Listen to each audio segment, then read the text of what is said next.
ایک دفعہ درود بھیجیے گا بر محمد و آل محمد۔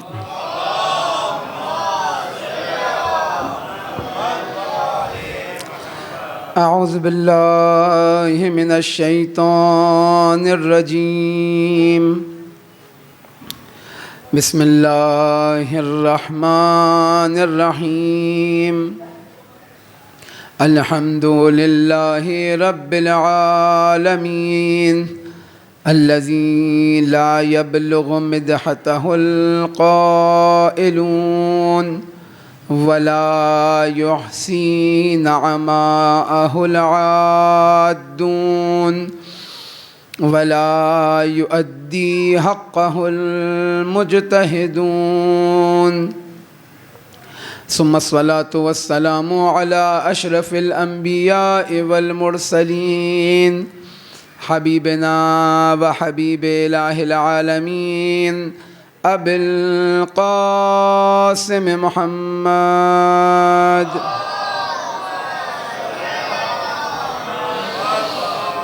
وعلى آلہ الطیبین الطاہرین المعصومین المظلومین الذین اذهب اللہ عنہم الرجس وطہرہم تطہیرا۔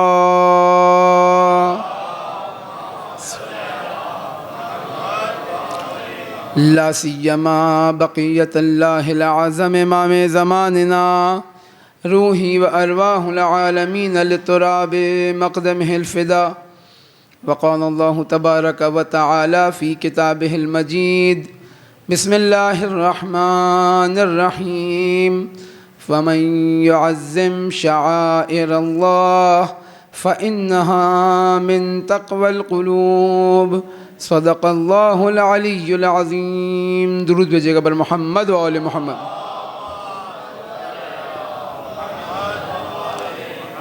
خداوند متعال کا احسان ہے، اس کا شکر کہ اس نے ہمیں یہ توفیق عطا کی کہ ہم اپنے آپ کو، اپنے گھر والوں کو، اپنے محلے، اپنے ملک اور اس زمین کو اہل بیت علیہم السلام کی تعلیمات سے، قرآن کریم کی آیات سے، اہل بیت کی روایات، ان کی سیرت سے، اور بالخصوص سید الشہداء علیہ السلام پر گریہ وزاری سے منور کر سکیں۔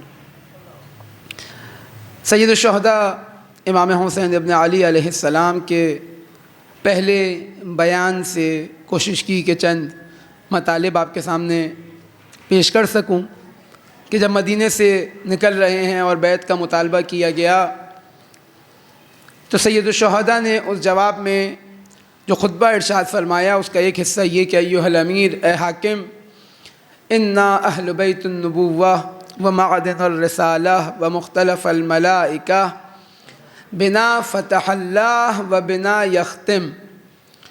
اور اس کے بعد اپنا تعارف کرانے کے بعد اب سید الشہداء علیہ السلام یزید کا تعارف کراتے ہیں کہ دیکھو یہ میں ہوں، میں نے اپنا تعارف تمہیں بتایا کہ میں کون ہوں، کہ جس کو ہم نے ان چند دنوں کے اندر سمجھنے کی کوشش کی، جتنا ہمارے اندر ظرف ہے، جتنی توانائی ہے، جتنا ہمارے پاس وقت کی گنجائش ہے۔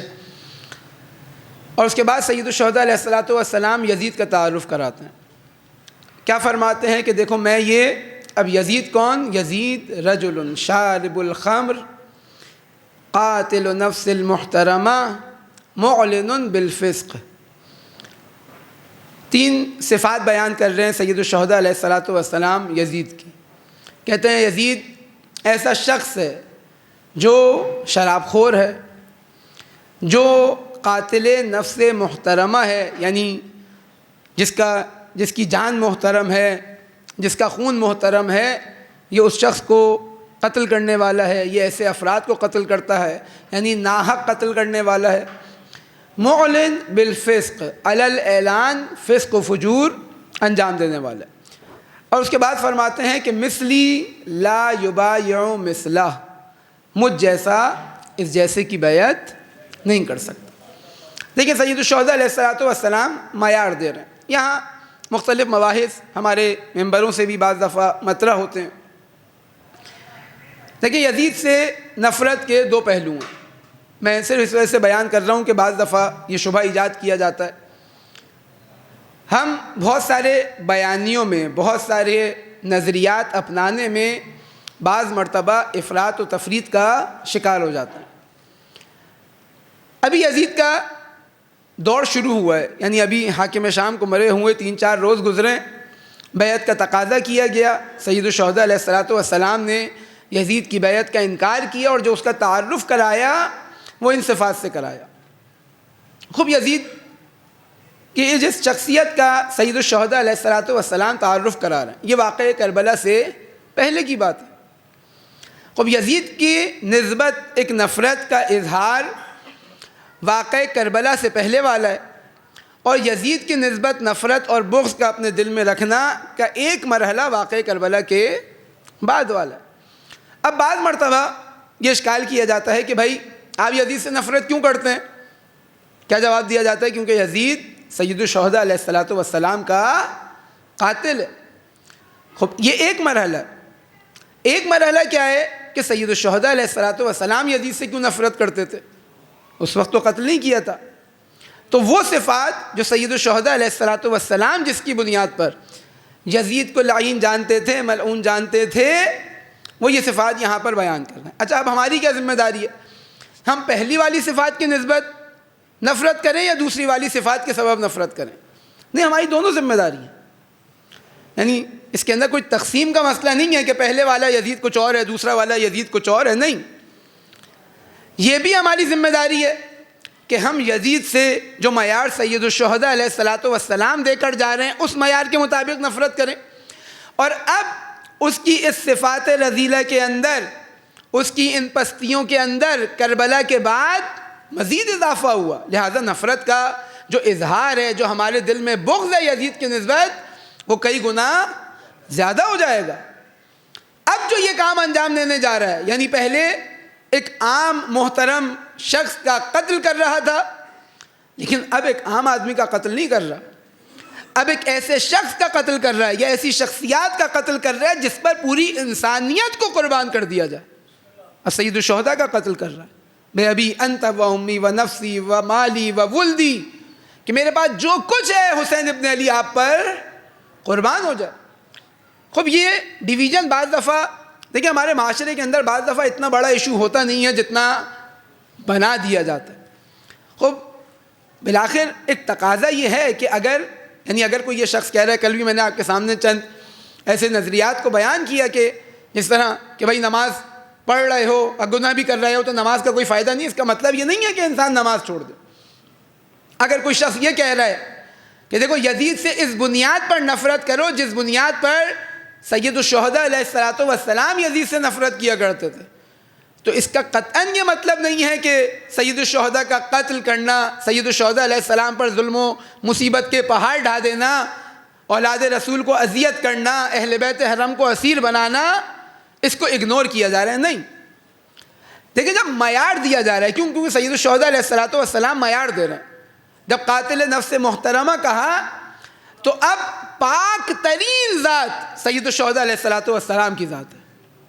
اب اگر ایک عام آدمی کا ناحق قتل کر دیا جاتا ہے اور اس کا قاتل قابل مذمت ہوتا ہے، تو اب بدرجہ اولا سید الشہداء علیہ الصلوۃ والسلام کا قاتل قابل مذمت ہوگا، اس کی نفرت کئی گنا زیادہ ہوگی ہمارے دلوں کے اندر۔ اب یہ اس کے اندر کوئی ایسا مسئلہ نہیں ہے کہ انسان جو ہے وہ ڈویژن اور تقسیم کا جو ہے وہ قائل ہو جائے کہ نہیں آپ کون سے والے یزید سے نفرت کرتے ہیں جس نے سید الشہداء کو قتل کیا، یا وہ والا یزید جو سید الشہداء کے قتل سے اور ان کی شہادت سے پہلے والا یزید تھا۔ نہیں، دیکھیں معیار دے کے جا رہے ہیں۔ معیار کیا دے رہے ہیں کہ دیکھو ایک ایسا فاسق و فاجر شخص اگر تمہارے اوپر حاکم آ جائے کہ اگر امت کی زمام، امت کی خلافت، امت کی حاکمیت ایسے شخص کے ہاتھ میں آ جائے تو علی الاسلام السلام، اب اسلام پر فاتحہ پڑھ لینی چاہیے۔ اب مسلمانوں کا کوئی پرسان حال نہیں ہے، اب یہ اپنے آپ کو اتنی پستیوں کے اندر خود ڈال رہے ہیں۔ جب یہاں پر خاموش ہیں اور یہ چیز بارہا مختلف بیانات کے اندر سید الشہداء علیہ الصلوۃ والسلام نے جب مدینے سے نکلے کربلا تک پہنچے، جو مختلف بیانات ہیں اس میں سید الشہداء علیہ السلام نے واضح کیا کہ دیکھو میں نے رسول اللہ سے سنا کہ رسول اللہ نے فرمایا کہ اگر تم ایک ایسے شخص کو دیکھو جو ظالم ہو، جابر ہو، وہ تمہارے اوپر حکومت کر رہا ہو، خدا کے حلال کردہ احکامات کو حرام کر رہا ہو، اس کے حرام کردہ احکامات کو حلال کر رہا ہو، ظلم اور عدوان کی بنیاد پر حکومت کر رہا ہو. اب ایک شخص یہ دیکھ رہا ہے یہ منظر، لیکن اس کے قول اور فعل کے اندر کوئی تبدیلی واقع نہیں ہو رہی، یہ کوئی رد عمل نہیں دکھا رہا، یہ کسی رد عمل کا اظہار نہیں کر رہا، یہ کوئی ریئیکشن نہیں دکھا رہا. تو خداوند متعال کو حق حاصل ہے کہ اس شخص کو جو دیکھ رہا ہے ظلم نہیں کر رہا، خدا کے حلال کو حرام نہیں کر رہا، خدا کے حرام کو حلال نہیں کر رہا، لیکن یہ تمہارے اوپر حاکم ہے، تم بیٹھے دیکھ رہے ہو، رد عمل نہیں دکھا رہے. کان حقا علی اللہ ان یدخلہ مدخلا، کہ خداوند متعال اس دیکھنے والے کا ٹھکانہ بھی اسی ظالم کے ساتھ قرار دے. خوب یہ معیار قرار دے رہے ہیں. یہ سید الشہداء جو اصول بیان کر رہے ہیں یہ قیامت تک کے اصول ہیں. یہ ایسا نہیں ہے کہ 61 ہجری میں بیان کر رہے ہیں کہ معیار یہ ہے، جب 1448 ہجری آئے تو اب تمہارے لیے یہ معیار نہیں ہے. کیوں؟ کیونکہ کس کی حدیث بیان کر رہے ہیں؟ رسول اللہ کی. دیکھیں یہ شبہ ہمارے معاشرے میں اتنا زیادہ رائج کیا جا رہا ہے کہ نہیں ہماری ذمہ داری نہیں ہے، ظلم و ستم کے خلاف ہماری ذمہ داری نہیں ہے، ہمارا کام نہیں ہے. یہ سید الشہداء علیہ السلام کو حکم دیا گیا تھا. آپ نے دیکھا نہیں کہ بعد میں سید الشہداء علیہ السلام کے قیام کے بعد کسی امام نے قیام نہیں کیا. اس کے شبہات کے جوابات آپ کو ان محافل کے اندر، ان مجالس کے اندر بارہا دیے گئے. خود اس مسئلے کے اندر بھی سید الشہداء علیہ السلام رسول اللہ کی حدیث بیان کر رہے ہیں. خوب اس کا مطلب کیا ہے کہ حلال محمد حلال ہے الی یوم القیامہ، حرام محمد حرام ہے الی یوم القیامہ، قیامت تک کے لیے حلال محمد حلال ہے، حرام محمد حرام ہے. اور اب اس معیار کو بیان کر رہے ہیں، رسول اللہ سے بیان کر رہے ہیں، کیونکہ ایک ایسی آڈینس موجود ہے کہ جو امیر المومنین کے قول کو قبول نہیں کرتی، ایک ایسی آڈینس موجود ہے جو سید الشہداء کے قول کو قبول نہیں کرتی. لہذا ہاں یہ بات مانتی ہے کہ انہوں نے رسول اللہ سے سنا ہے. جب رسول اللہ کا کوٹ بیان کر رہے ہیں، رسول اللہ کے قول کو بیان کر رہے ہیں، خود ہمارے لیے بھی یہ ثابت ہوتا ہے کہ اب یہ معیار کوئی نیا معیار نہیں ہے، یہ وہی چیزیں جو رسول اللہ لے کر آئے تھے. بس یہ 61 ہجری سے مخصوص نہیں ہے، یہ یزید سے مخصوص نہیں ہے، یہ سید الشہداء کے ساتھ حکم خاص نہیں ہے، یہ اللہ کا دین ہے، یہ اسلام ہے.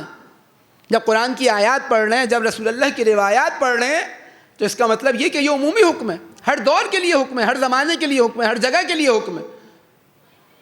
اور پھر فرماتے ہیں، یہ جو دوسرا قول آپ کے سامنے میں نے بیان کیا کہ اگر رسول اللہ کی یہ حدیث کہ تم دیکھ رہے ہو ایک ایسا ظالم اور جابر شخص تمہارے اوپر حکومت کر رہا ہے اور خداوند متعال کے حلال کو حرام کر رہا ہے، اس کے حرام کو حلال کر رہا ہے، خداوند متعال سے کیے ہوئے عہد و پیمان کو کے نسبت خیانت کر رہا ہے، ظلم اور عدوان کے ذریعے حکومت کر رہا ہے. اب یہ تم دیکھ رہے ہو لیکن تمہارا کوئی رد عمل نہیں آ رہا، تمہارا کوئی ریئیکشن نہیں آ رہا، تم اپنے قول و فعل سے، تمہارا قول و فعل تبدیل نہیں ہو رہا، تم ویسے ہی سکون اور اطمینان کے ساتھ زندگی گزار رہے ہو جیسا اس کو دیکھنے سے پہلے گزار رہے تھے.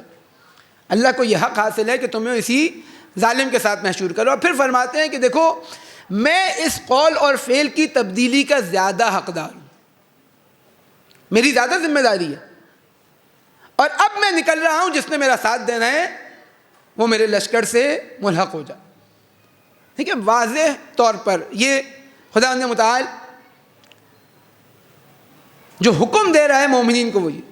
آپ ایک تصور کریں، ایک بے جان مردہ ایک انسان جو مر جائے، اگر اس کے وجود کو آپ اس کے لاش کو دیکھیں، اب وہ ڈاکٹر ہی کیوں نہ ہو اپنی زندگی کے اندر، وہ فوجی ہی کیوں نہ ہو، وہ کوئی گارڈ ہی کیوں نہ ہو، کل تک وہ دفاع کر رہا تھا، کل تک وہ مریضوں کا علاج کر رہا تھا، لیکن اب جب روح اس کے وجود سے ختم ہو گئی، اس کے وجود کا تعلق، اس کے بدن کا تعلق روح سے منقطع ہو گیا، تب وہ جتنا ہی اچھا ڈاکٹر کیوں نہ تھا اب وہ کسی قابل نہیں ہے.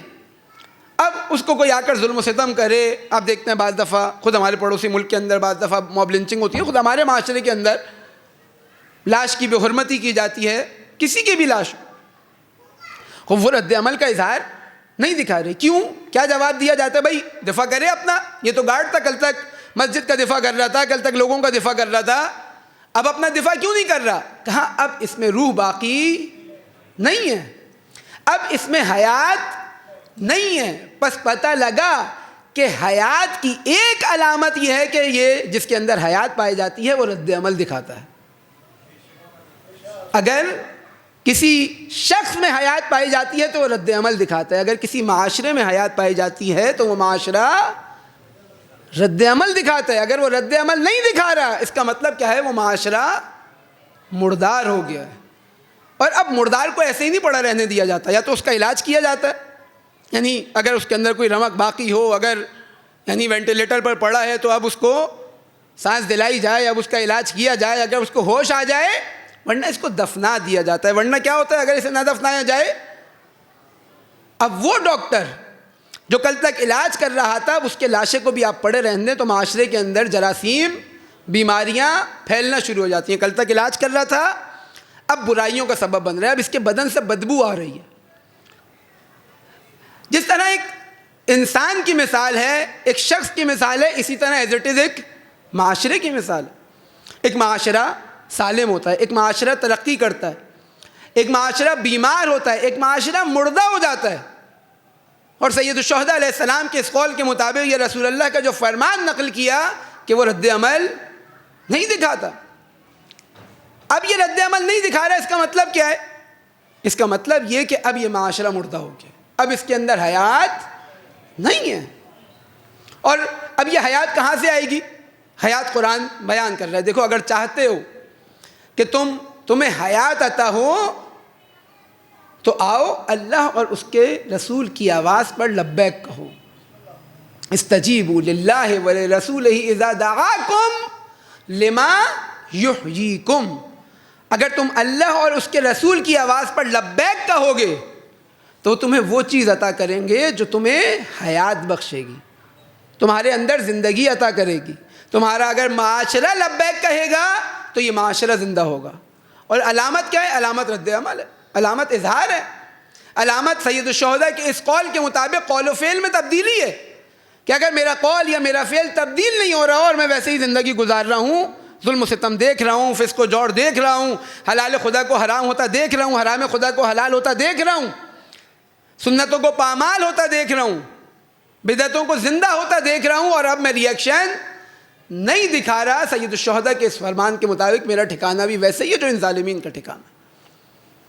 خوب یہ پوری کربلا معیار دیتی ہوئی جا رہی ہے۔ کیوں بار بار انسان غور کرے؟ اچھا، ہمارے پاس کیونکہ بعض ایسے اعمال خود میں نے آپ کے سامنے بیان کیا کہ جب ائمہ کے ظاہری زندگی کو دیکھتے ہیں یا زندگی کے چند ٹکڑے جو ہمارے سامنے بیان کیے گئے جب ان کو دیکھتے ہیں تو وہاں پر ہمیں رد عمل کا اظہار نظر نہیں آ رہا۔ خوب نہیں آ رہا تو تلاش کیا جائے۔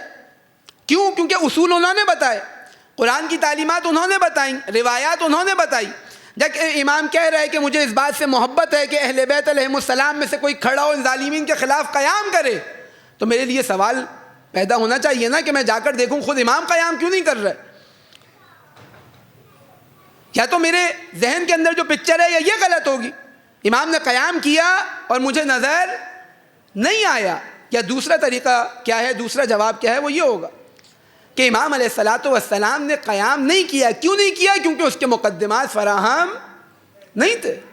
نہیں ہے کہ امام علیہ السلام سکون اور اطمینان کے ساتھ بیٹھے ہوئے۔ آپ کے سامنے وہ میں نے ڈاکٹر والی مثال پیش کی تھی۔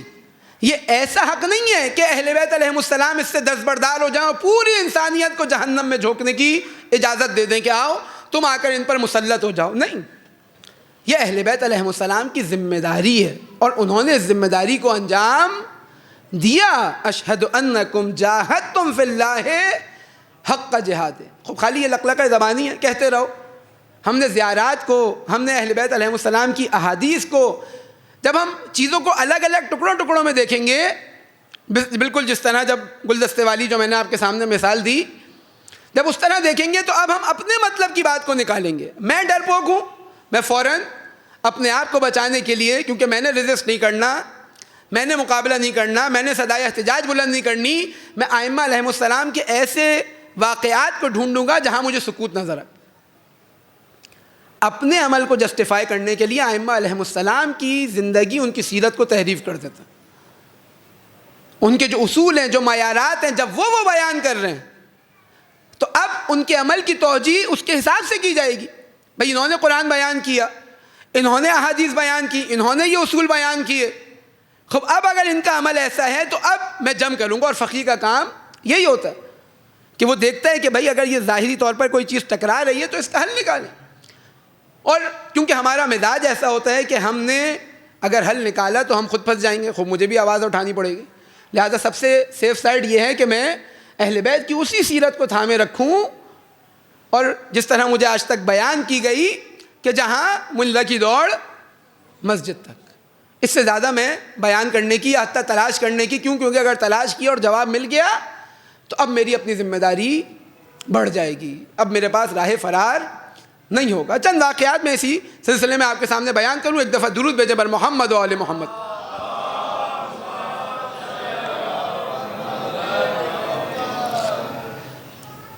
فدق تشیع کا شعار ہے, نعرہ ہے, اور یہ نعرہ ایسا نعرہ ہے کہ جس سے تشیع کی جو تحریک ہے اس کو ایک آغاز ملتا ہے. یعنی اس کا مطلب یہ نہیں ہے کہ تحریک رسول اللہ کی تحریک سے کوئی جدا تحریک تھی, نہیں, کہ جب نظر آیا کہ عالم اسلام مسلمانوں کی اکثریت اس ظلم پر خاموش ہے تو بی بی سلام اللہ علیہا نے ایک شعار کو بلند کیا. وہ شعار کیا تھا؟ وہ شعار فدق تھا. خوب یہ شعار ائمہ علیہم السلام کی زندگی میں تلاش کریں. ہمارے لیے بھی بعض دفعہ سوال کیا جاتا ہے, خوب اگر یہ حق تھا بی بی کا تو امیر مومنین نے اپنی خلافت میں واپس کیوں نہیں لیا؟ یا مثلا بعد کے ائمہ نے یہ دعویٰ کیوں نہیں کیا؟ بھائی لڑائی فدق کے مسئلے پر تھی, واپس لے لیتے, دعویٰ کرتے, کم از کم ہمیں بار بار اس کا تکرار نظر آتا ہے کہ دیکھو ہمارا باغ ہے, ہماری زمین ہے, ہمیں واپس لوٹاؤ. یہ ایک پورے تاریخ اسلام کے اندر یہ دشمنوں کے ہاتھ میں رہا, یہ طواغیت کے ہاتھ میں رہا, یہ حکمرانوں کے ہاتھ میں رہا. اب معاملہ ایک مرحلہ آتا ہے کہ اب برعکس ہو جاتا ہے. اہل بیت نہیں لینا چاہ رہے, دشمن دینا چاہ رہا ہے, لیکن اہل بیت نہیں لے رہا ہے. خب کیا ماجرا ہے بھائی؟ بآخر یہ سوال ہمارے لیے ایجاد ہوتا ہے. امام موسیٰ کاظم علیہ السلام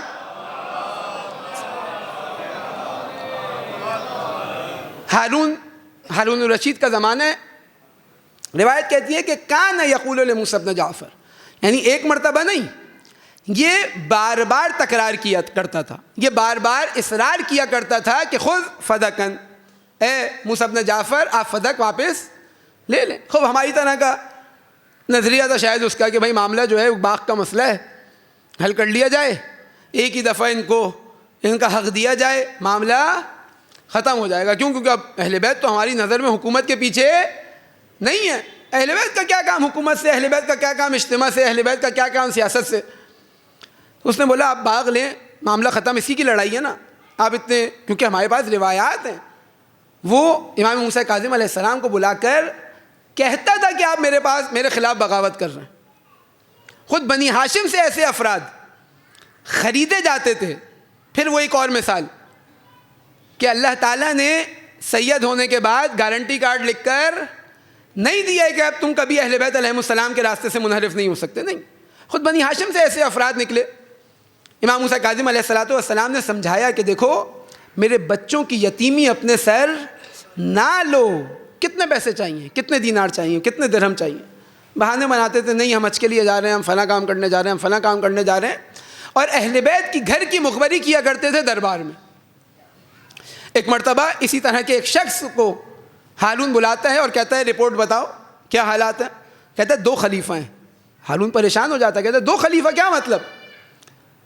میرے علاوہ بھی اس پوری سرزمین کے اوپر, امت اسلامی کی جو سرزمین ہے, جو اسلامی مملکت ہے, اس کی سرزمین پر کون خلیفہ ہے اور کیا دلیل ہے؟ کہتا ہے 2 خلیفہ ہیں کیونکہ 2 جگہ ٹیکس جمع ہوتا ہے, 2 جگہ خراج جمع ہوتا ہے. اور بعض روایات کے مطابق جتنا خراج ہارون کے پاس جمع ہوتا تھا اتنا یا اس سے زیادہ یا اس سے ملتا جلتا خراج امام موسیٰ کاظم علیہ السلام کے پاس جمع ہوتا تھا. کہتا ہے کون؟ کہتا ہے ایک تم اور ایک موسیٰ بن جعفر. خوب یہ دلائل ہیں. اور ایک وجہ جو ہم دیکھتے ہیں مکتب واقفیہ وجود میں آیا اور امام موسیٰ کاظم علیہ السلام کی غیبت کا قائل ہوا اور امام رضا علیہ السلام کی امامت و ولایت کا انکار کیا. کیا وجہ تھی؟ کہ امام کے بعض وکیلوں کے پاس اتنا پیسہ تھا کہ اب انہوں نے دیکھا کہ جب امام کی شہادت واقع ہوئی تو اب انہوں نے بعد والے امام یعنی امام علی ابن موسیٰ رضا کی امامت کا انکار کر دیا اور یہ پیسہ خود قابض ہو کر بیٹھ گئے. اور ایک بڑی تعداد تشیع کی، حتیٰ ائمہ کے اصحاب کی ایک تعداد ایسی تھی جو واقفیہ ہو گئی کہ امام موسیٰ کاظم علیہ السلام ہی قائم ہے اور جو غیبت میں چلے گئے. البتہ اس کے پیچھے ایک اور تحلیل موجود ہے، فی الحال اس کا وقت نہیں. یہاں پر خود ایک ہمارے لیے ایک اور چیز کلیئر ہوتی ہے کہ جب ائمہ کے اپنے بنائے ہوئے جو نمائندے ہیں، جو لوگ ہیں، بالآخر معصوم تو نہیں ہیں، جب وہاں انحراف کا شکار ہوا جا سکتا ہے. اب میں وہاں پر امام سے بولتا کہ اے مولا یہ تو معصوم نہیں ہے، یہ کل آپ کے بعد جو ہے وہ پیسے ہڑپ کر کے بیٹھ جائیں گے، یہاں پر جو ہے وہ کرپشن ہو جائے گی، ان سے غلطی ہو سکتی ہے. کہا نہیں، جنہیں میں بنا رہا ہوں وہ تمہارے لیے حجت ہیں. کب تک حجت ہیں؟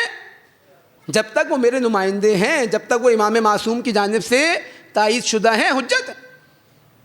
لہٰذا جب وہاں کے بنائے ہوئے نمائندے بگڑ گئے، جب ان کے بنائے ہوئے سردار منحرف ہو گئے، تو میرے اور آپ کی تو کوئی حیثیت، کوئی اوقات نہیں ہے.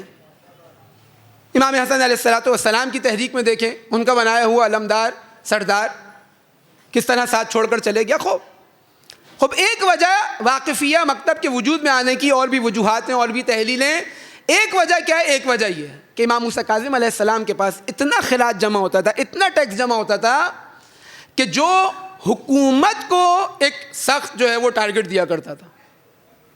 خوب ہارون نے بلایا اور بلانے کے بعد یہ اطلاعات لیتا تھا. خوب جناب امام موسیٰ کاظم علیہ السلام کو بھی بلایا، کہا فدق لے لے. روایت کہتی ہے کہ فابا، وہ اصرار کرتا تھا، امام انکار کرتے تھے، امام واپس نہیں لیتے تھے. کہا ایک مرتبہ اس نے امام علیہ السلام کو مجبور کیا کہ آپ کو فدق لینا ہوگا، آپ کے پاس کوئی اور راستہ نہیں ہے. امام فرماتے ہیں کہ دیکھو، اگر میں نے یہ فدق واپس لیا تم سے تو اس کی تمام حدود کے ساتھ لوں گا، کم نہیں لوں گا. یہ نہیں ہو سکتا کہ تھوڑا سا دے دو اور تھوڑا سا نہ دو. کہا نہیں، لوں گا تو پورا لوں گا. کہتا ہے ہاں میں آپ کو پورا فدق دے دوں گا. امام نے بولا اگر میں نے پورے، آپ کہتا ہے آپ حدود بیان کریں، باؤنڈری بتائیں کہاں سے کہاں تک کا علاقہ تھا، آپ لے لیں. کہتا ہے اگر میں نے تمہیں علاقہ بتا دیا تو تم واپس نہیں کرو گے. کہتا ہے نہیں، آپ کے جد رسول اللہ کی قسم میں آپ کو واپس کر دوں گا. امام کہتے ہیں اچھا اب سنو. اب دیکھیں وہ فدق جو ہمارے ذہنوں میں ہے اور وہ فدق جو امام کے ذہنوں میں ہے، ان دونوں فدقوں میں زمین آسمان کا فرق ہے. امام کیا فرماتے ہیں؟ امام کہتے ہیں دیکھو پہلی حد کیا ہے؟ اما الحد الاول فعیدن، پہلی حد ادن ہے، یعنی جو آج کا یمن کا بارڈر ہے. اب ہارون، روایت کہتی ہے کہ اس کے چہرے کا رنگ بدلا. کہہ رہے بات کس کی ہو رہی تھی؟ مدینے کے ایک باغ کی ہو رہی تھی. یہ کہاں پہنچ گئے؟ یمن کے بارڈر پہ. اما حد الثانی فسمرقند، دوسری حد کیا ہے؟ دوسری باؤنڈری کیا ہے؟ بخارا ہے، یہ افغانستان کا علاقہ، یہ رشین ایریاز. روایت کہتی ہے ہارون کا رنگ پھر بدلا. تیسری حد امام بتاتے ہیں کہ افریقہ ہے، ہارون کا رنگ پھر بدلا. چوتھی حد جب بتاتے ہیں تو کہتا ہے یعنی کیا؟ یعنی میں اتر جاؤں اور آپ اس مسند کے اوپر بیٹھ جائیں. امام کیا بتا رہے ہیں؟ بتا رہے ہیں باغ کی جنگ نہیں ہے، یہ جو معاملہ ہے ہمارا اور تمہارا، یہ مسئلہ باغ کا نہیں ہے، یہ مسئلہ اس حاکمیت کا ہے. امام کہتے ہیں دیکھو میں نے تو تمہیں پہلے ہی بتا دیا تھا کہ اگر میں نے فدق کی حدود کو معین کیا تو تم واپس نہیں کرو گے. کہتا ہے یعنی میرے پاس کچھ بھی نہیں بچے گا. امام کہتے ہیں میں نے پہلے ہی بتا دیا تھا کہ تم واپس نہیں کرو گے. روایت کہتی ہے کہ یہ وہ مرحلہ تھا کہ اب اس نے فیصلہ کر دیا کہ اب امام علیہ السلام کو شہید کر دے گا.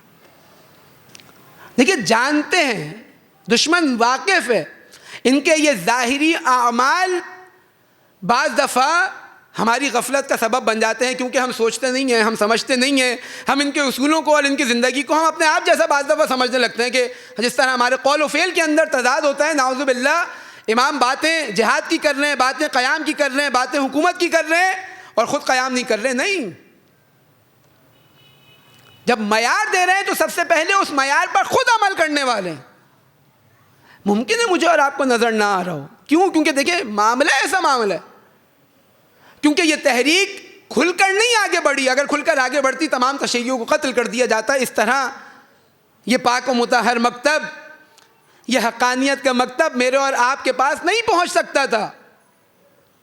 ائمہ علیہم السلام نے تقیے کے ساتھ، روش کے ساتھ، لیکن اپنی کوششوں کو جاری رکھا. ہمارے ہاں جو تقیے کا معنی کیا جاتا ہے کہ اپنی جان بچا لو چاہے دین قربان کر دیا جائے. ائمہ علیہ السلام دین کو بچاتے تھے چاہے جان قربان کر دی جائے. خب ائمہ علیہ السلام کی زندگی ہمارے سامنے.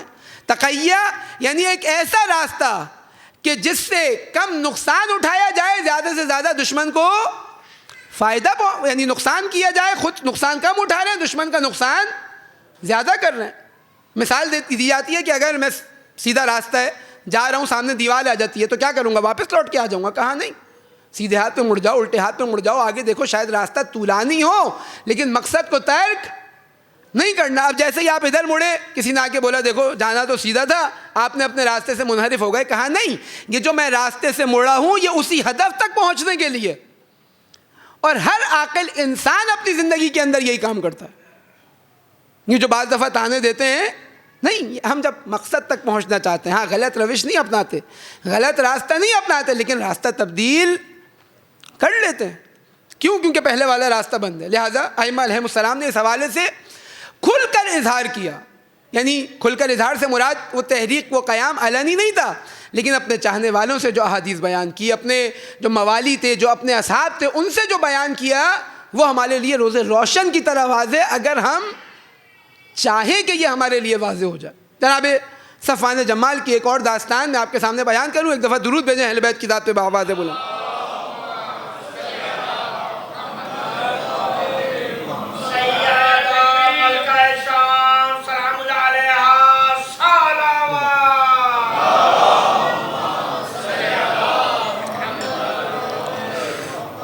جناب صفوان جمال امام کے صحابی, امام کیا فرماتے ہیں؟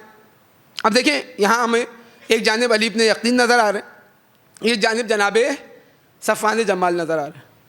علی ابن یقین گویا ہارون کے سمجھے اس حکومت میں, اس نظام کے اندر ایک بہت بڑی شخصیت, ایک بانفوذ شخصیت کہ جو اس نظام کا بظاہر حصہ بنی ہوئی ہے. ایک جانب یعنی بعض روایات اشارہ کرتی ہیں کہ امام کو خط لکھا کرتے تھے کہ اے مولا, اب میرے لیے ذمہ داری قابل برداشت نہیں ہے, اب میرے لیے سخت ہو گیا یہ مرحلہ. اور اتنے سخت امتحان دیے جناب علی ابن یقین نے کہ یعنی بعض مرتبہ ایسا مرحلہ آیا کہ گویا ان کے سامنے ہارون امام علیہ الصلوۃ والسلام پر تلوار نکال لے, لیکن امام اشارہ کر رہے ہیں کہ دیکھو اپنے آپ کو ظاہر مت کرنا. ایک دفعہ ہمیں یہ نظر آ رہا ہے, ایک دفعہ جناب صفوان جمال کا یہ واقعہ نظر آ رہا ہے. خوب انسان جمع کرے, یعنی ان کو حل کرے اپنے لیے. ایسا تو نہیں ہو سکتا کہ امام علیہ الصلوۃ والسلام نعوذ باللہ متضاد اعمال انجام دے رہے ہیں. نہیں, غلطی کا امکان نہیں ہے, معصوم ہے, لیکن اسٹریٹجی ہے, وہی تقیہ جسے میں اور آپ کہتے ہیں. ایک جانب علی ابن یقین ہے, دربار میں موجود ہے, دوسری جانب جناب صفوان سے. اب ایک عام آدمی سے کیا توقع رکھ رہے ہیں؟ یعنی عام آدمی سے مراد کہ جس کی یہ ذمہ داری نہیں لگائی امام نے کہ تم دربار کا حصہ بنو اور میرے شیعوں کی مدد کرو, جس کی ذمہ داری نہیں ہے اس کا کیا کام ہے؟ امام علیہ الصلوۃ والسلام صفوان سے کہتے ہیں کہ اے صفوان, کل شیء منک حسن و جمیل, اے صفوان تمہارا مجھے ایک ایک عمل پسند ہے.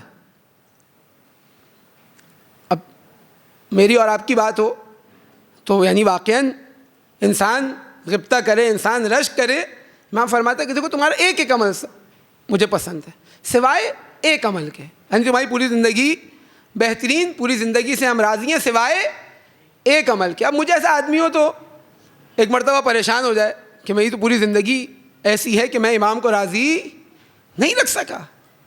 اب جناب صفوان پریشان ہو رہے ہیں کہ ایک عمل میری زندگی میں ایسا ہے کہ جس سے میرا مولا راضی نہیں ہے. اب سوچا اپنے حساب سے اور کسی نتیجے تک نہیں پہنچے. کہا مولا کون سا ایسا عمل ہے, یعنی ایک عمل, یعنی حقیقی شیعہ کون ہے کہ جو اس بات کی فکر میں ہو کہ کہیں میرا ایک عمل بھی ایسا نہ ہو جو میرے مولا کے لیے نارضایت کا سبب بن جائے. پریشان ہے.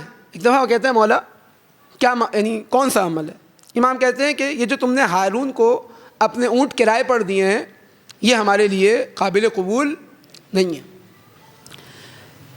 اب ایک مرتبہ سوال ذہن میں آیا, اے مولا میں نے جو اونٹ اسے کرائے پہ دیے ہیں, اب دیکھیں جب بالکل ہم ائمہ علیہ السلام کی چاہت کے بجائے وہ حد اقلی دین جو مجھے توضیح المسائل کے اندر لکھا ہوا نظر آ رہا ہے، میں اس سے آگے ایک قدم نہیں بڑھاؤں. بھائی کیا حلال ہے، کیا واجب ہے، کیا حرام ہے، اس کے اوپر رک جاؤں.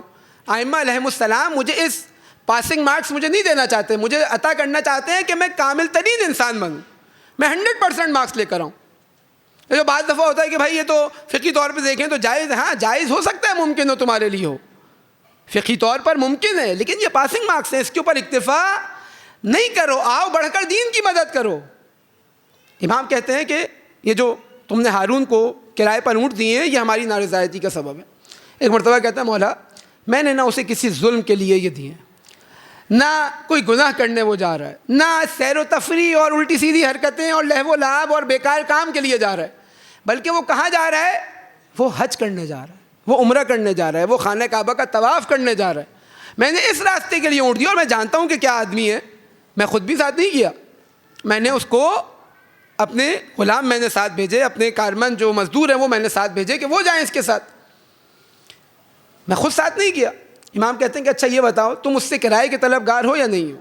کہتے ہیں جی مولا میرے اونٹ بھی اس کے پاس ہیں، کرایہ بھی دے گا، آئے گا. تو کہا اس کا مطلب یہ کہ تمہارے ذہن میں یہ آرزو ہے کہ وہ زندہ واپس لوٹے اور واپس لوٹنے کے بعد تمہیں تمہارا کرایہ دے. کہتے ہیں جی مولا جب لوٹے گا تو کرایہ دے گا نا. تو کہتے ہیں دیکھو اے صفوان، اگر کوئی ہمارے منصب پر بیٹھنے والوں سے اتنی ان کی آرزو کرے کہ وہ ذرہ برابر ہمارے منصب پر باقی رہیں، یعنی وہ زندہ رہیں اور ہمارے منصب اور ہماری حکومت کے اوپر بیٹھے رہیں، تو وہ ان میں سے ہے، وہ ہم میں سے نہیں ہے. دیکھیں ایک جانب علی ابن یقطین کو حکم دیا جا رہا ہے، ایک جانب جناب صفوان کو حکم دیا جا رہا ہے، دو الگ الگ تقاضے ہیں. ممکن ہے کہ کسی کی یہ ذمہ داری ہو کہ وہ کیسے نظام کا حصہ بنے کہ اس نظام کے لیے، یعنی اس نظام میں شامل ہونے کے بعد تشیع کو بچائے، اس نظام میں شامل ہونے کے بعد تشیع کی مدد کرے. لیکن ہر بندہ اٹھ جائے اور اس نظام کا حصہ بن جائے، ہر بندہ اٹھ جائے اور تعریفیں شروع کر دے، ہر بندہ اٹھ جائے اور راضی ہو جائے، ان کی اس حاکمیت سے اور رد عمل نہ دکھائے، کوئی پلاننگ نہ کرے. امام علیہ الصلوۃ والسلام کہتے ہیں کہ اگر تم راضی ہو، اس کا مطلب کیا ہے؟ اس کا مطلب یہ کہ تم ان میں سے ہو، تم ہم میں سے نہیں، اور جو ہم میں سے نہیں ہے اس کا ٹھکانہ جہنم ہے. اتنا سری جیسے جناب صفوان کو اندازہ ہوتا ہے، کہتے ہیں کہ ابھی یہ کرائے کی حالت میں تھے، یعنی ابھی اونٹ واپس نہیں آئے تھے، انہوں نے اپنے تمام اونٹوں کو بیچ دیا. اب بالآخر ایک سرمایہ دار شخص ہے، ایک جانا مانی شخصیت ہے اپنے معاشرے کی. ہارون جب واپس لوٹا بلوایا، کہا صفوان مجھے پتہ لگا جو اونٹ میں نے تم سے کرائے پہ لیے تھے، جو غلام میں نے تم سے کرائے پہ لیے تھے، تم نے یہ سارا بزنس اپنا بیچ دیا، کیا وجہ ہے؟ کہا ہاں ہارون بوڑھا ہو گیا ہوں، اب مجھ سے سنبھالے نہیں جاتا یہ بزنس، اور یہ بھی جو میرے غلام ہیں، یہ جو میرے نوکر ہیں، یہ اب میری بات اس طرح نہیں مانتے. کہتا ہے ایسا نہیں ہے، میں جانتا ہوں یہ تم نے کس کے حکم پر یہ کام انجام دیا ہے. تم نے یہ کام موسیٰ بن جعفر کے حکم پر انجام دیا ہے. اور اے صفوان اگر میری یعنی تم سے میری پرانی ایک جان پہچان نہ ہوتی تو تمہیں قتل کر دیتا. یعنی آپ دیکھ رہے ہیں کہ نہیں، جب مطلوب کے پیچھے جائیں گے، جب آئیڈیل کے پیچھے جائیں گے، بالآخر زندگی سخت ہوگی. اور اب اگر میں اس نظریے کا قائل ہو جاؤں کہ نہیں ساری کی ساری چیزیں ائمہ علیہم السلام تو کوئی ٹینشن نہیں تھی ان کے مسند کے اوپر، ان کے منصب کے اوپر، اس حاکمیت کے اوپر کون آ کر غاصب ہو رہا ہے، ان کو اس سے کوئی سروکار نہیں تھا، لہذا مجھے بھی کوئی سروکار نہیں ہونا چاہیے. یہ کیا ہے؟ یہ در حقیقت تشیع سے ہمیں دور کرنا، کہ ہم نے اپنے زمانے کے امام کی نسبت کوئی تیاری نہیں کرنی. بھائی اللہ کا حکم ہوگا ظہور فرما جائیں گے، میرا کوئی کام نہیں ہے، میں وہی اچھی اچھی باتیں کروں، میں نماز پڑھوں، میں روزہ رکھوں، زمینہ فراہم کرنا، ظہور کے لیے مقدمات فراہم کرنا، دنیا کو عدل و انصاف کی طرف دعوت دینا، ظلم کی مخالفت کرنا، حاکمیت اسلامی کے لیے زمینہ فراہم کرنا، ظلم و ستم کے خلاف ڈٹ کر کھڑے ہو جانا، یہ سب میرا کام نہیں ہے. امام آئیں گے تو آ کر یہ کام انجام دیں گے. یا موسیٰ فاذهب انت وربک فقاتلا، اے موسیٰ آپ اور آپ کا پروردگار جائیں، جا کر جنگ لڑیں، انہا ہنا قاعدون، ہم یہاں سکون سے بیٹھے ہوئے، جب ظہور ہو جائے اب ہم کو بتا دیے گا، اب ہماری ذمہ داری آ جائے گی. نہیں، اہل بیت کا چاہنے والا ایسا نہیں ہوتا. اہل بیت کا چاہنے والا ان کے امر کو احیا کرنے والا ہوتا ہے. آپ کے سامنے بیان ہوا یہ مجالس اعزاء احیاء اہل بیت احیاء امر اہل بیت علیہم السلام ہے. ان کے امر کو زندہ کرنے کا سبب ہے تو ان کے لیے محبت کے باعث ہے. یعنی اہل بیت ان مجلسوں سے محبت کرتے ہیں. کب؟ کہتے ہیں کیوں؟ کیونکہ یہ تمہاری مجالس اعزا، یہ تمہارا بیٹھنا آپس میں، یہ تمہاری آپس میں رابطہ، تمہارا گفتگو کرنا ہمارے امر کو زندہ کرنے کا سبب بنتا ہے. اگر میرے ان محافل سے، میری ان مجالس سے ان کا امر زندہ نہیں ہو رہا تو شاید مجھے ثواب مل جائے، لیکن یہ وہ مجلس نہیں ہے جو اہل بیت علیہم السلام ہم سے چاہ رہے ہیں. پس عزاداری سید الشہداء یہ ہمیں نہ جینے کا سلیقہ سکھا رہی ہے، اسی طرح ہمیں مرنے کا سلیقہ بھی سکھا رہی ہے. یہ بے خوف ہو جاتا ہے انسان، اپنے وظیفے کو ادا کرے، نتیجہ خداوند متعال کے ہاتھ میں. اور البتہ یہاں بعض دفعہ توکل کا جو غلط معنی لیا جاتا ہے، جب میں اپنے ذمہ داری کو معین کر رہا ہوں تو وہاں تمام اسباب، تمام حقائق، تمام ریئلٹیز، گراؤنڈ ریئلٹیز، اپنی شرعی ذمہ داری، ان تمام کو دیکھتے ہوئے اپنی ذمہ داری کو میں معین کروں گا. اور جب ذمہ داری معین ہو جائے گی تو اب جو بھی نتیجہ نکلے میری ذمہ داری یہ ہے کہ میں اس کو انجام دوں. اب کوئی بھی نتیجہ نکلے، میں حق پر ہوں یا نہیں ہوں یہ اہم ہے. اگر میں حق پر ہوں تو اب جو نتیجہ نکلے مجھے اس سے خوف نہیں آنا چاہیے. اور یہی درس کربلا والوں نے دیا کہ جب بنی مقاتل کی منزل سے سید الشہداء علیہ السلام آگے بڑھے، ایک مقام پر پہنچنے کے بعد سید الشہداء علیہ السلام ابھی گھوڑے پر سوار ہیں، ابھی سواری پر سوار ہیں. ایک مرتبہ سید الشہداء کی آنکھ لگتی ہے، بیدار ہوتے ہیں، کلمہ استرجاع پڑھتے ہیں، انا للہ فانا الیہ راجعون. 3 مرتبہ اس کلمے کی تکرار کرتے ہیں. علی اکبر موجود ہیں. اے بابا کیا ماجرا ہے؟ اس وقت آپ کلمہ استرجاع پڑھ رہے ہیں، ان حالات میں سفر کے دوران سواری پر موجود ہیں. کہا ہے بیٹا جب میری آنکھ لگی تو میں نے دیکھا کہ منادی ندا دے رہا ہے، یہ قافلہ آگے جاتا جا رہا ہے اور موت اس کے پیچھے پیچھے آ رہی. اے بابا دیکھیں احساس ذمہ داری. اے بابا اولسنا علی الحق، اے بابا کیا ہم حق پر نہیں ہیں؟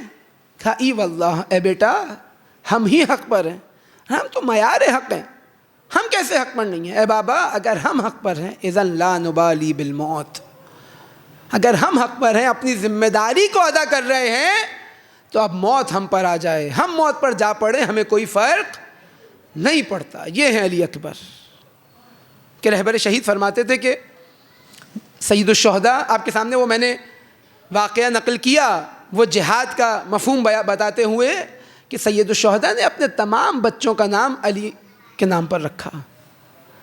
لیکن رہبر کہتے ہیں کہ رسول اللہ کی یاد میں گریہ کیا کرتے تھے، رسول اللہ کو یاد کیا کرتے تھے، محبت تھی اپنے نانا سے. مدینہ چھوڑتے وقت کتنا تڑپے حسین، نانا کو یاد کیا کرتے تھے. جب جوان ہوئے، شادی ہوئی، اللہ تعالیٰ نے علی اکبر عطا کیے تو اللہ تعالیٰ نے حسین کی اس آرزو کو پورا کر دیا.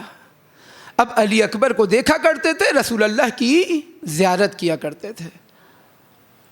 اب علی اکبر جوان، شبیہ رسول، روز عاشور، جب ایک ایک کر اصحاب اپنے آپ کو قربان کر چکے، روایت کہتی ہے کہ پہلا شخص جسے حسین نے مقتل کی جانب بھیجا، لحوف کے مقتل میں اس بات کو ذکر کیا گیا کہ پہلا شخص تھا بنی ہاشم سے کہ جس کو حسین نے مقتل میں بھیجا وہ علی اکبر ہے.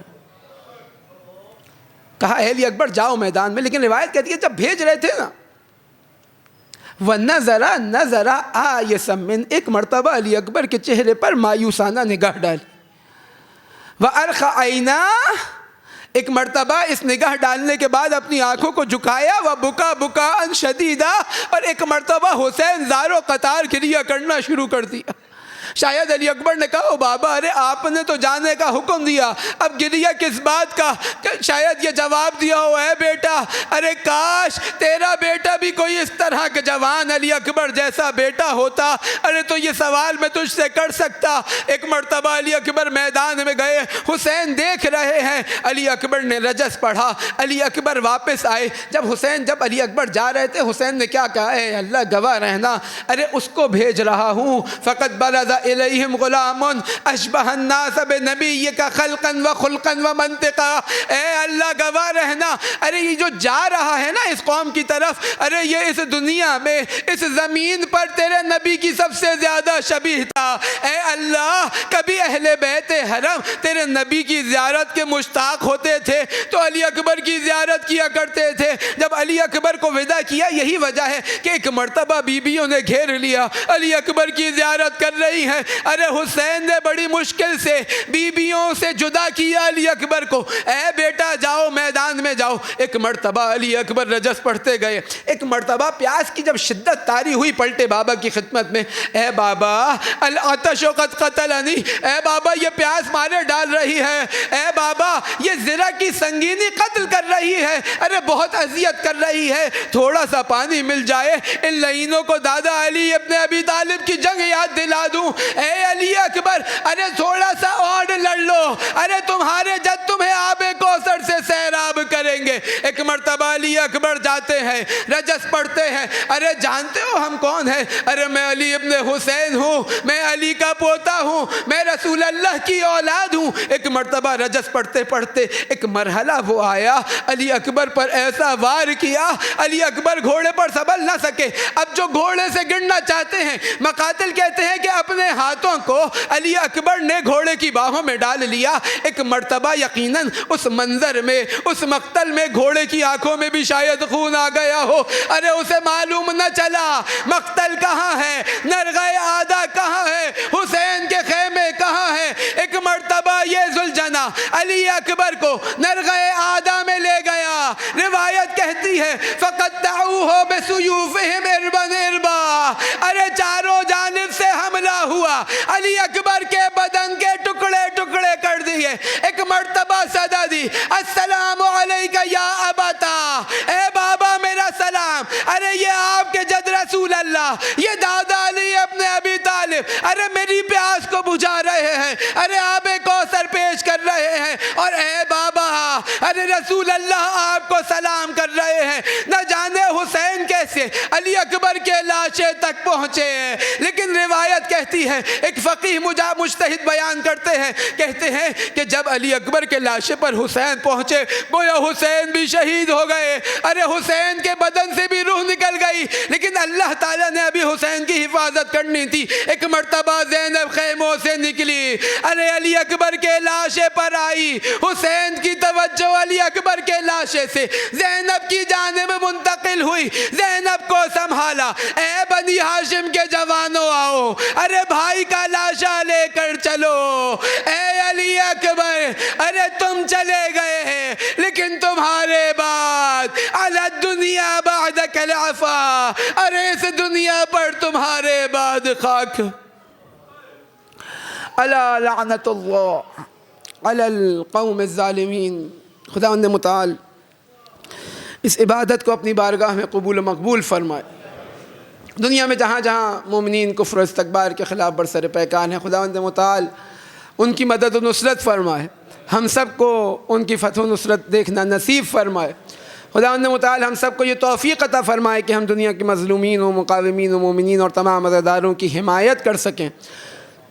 خداوند متعال دنیا میں جہاں جہاں کفر و استکبار تکفیری قوتیں عالم اسلام کے خلاف سازشیں کر رہی ہیں، ان کی سازشوں کو انہی کی جانب پلٹا دے۔ ہم سب کو ان کے ظلم و ستم کے خلاف صدائے احتجاج بلند کرنے کی توفیق نصیب فرمائے۔